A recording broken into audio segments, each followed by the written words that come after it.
Yesu ashimwe bavandimwe inshuti. Amazina yanjye ni Evangeliste Robert Victor. Ni ukuri namaze igihe kinini ndi gutekereza ku ibi bintu abantu benshi nta gisubizo bigeze babibonera. Ni igisubizo ni ikibazo nahoranaga mu mutima wanjye kibaza ngo kubera iki Imana izi ko ariyo ifite urufunguzo rw'ubukiranutsi, ikaba ariyo ifite ububasha bwo gukuraho icyaha ndetse igatuma umuntu aba umukiranutsi imbere yayo nk'uko ibyifuza koko n'ibibyifuza.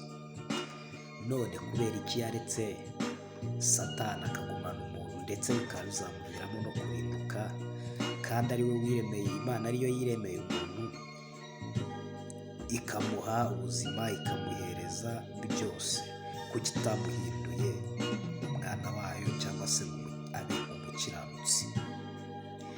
Nakomezaga mfite urubanza rwinshi imbere y'Imana, ntihagire ubasha kunsubiza icyo kibazo.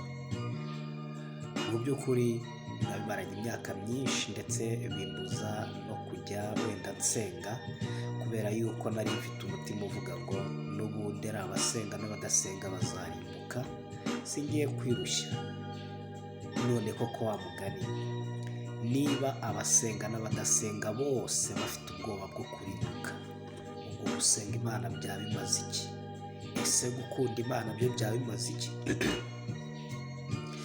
Rero igihe kimwe byari mu kwezi kwa 11 mu mwaka wa 2013, nibwo nabwiwe inkuru nziza n'umushiki wanjye ngo tujye gusenga.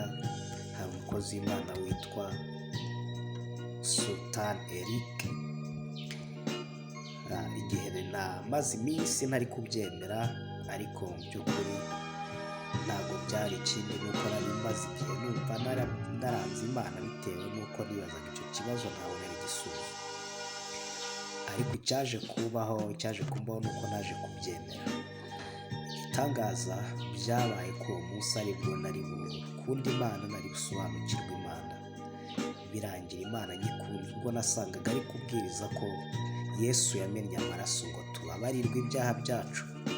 Igihe nibwo yahishuye neza ko amaraso ya Yesu igihe yamenekaga byari ukugira ngo ibyaha byacu bihanagurwe burundu, duhinduka abakiranutsi imbere y'Imana. Naranezerewe cyane, narishimye cyane mu buryo butabaho. Kuva icyo gihe mpita mfata umwanzuro wo kumubwirizabutumwa, nubwo bwose nari ntaramenya ibintu byinshi bitandukanye, ariko numvishe iyo nkuru nziza kuvuga ko twababariwe ariyo nkuru ya mbere ikwiriye no kuvugwa. Niko nakijijwe. Murakoze.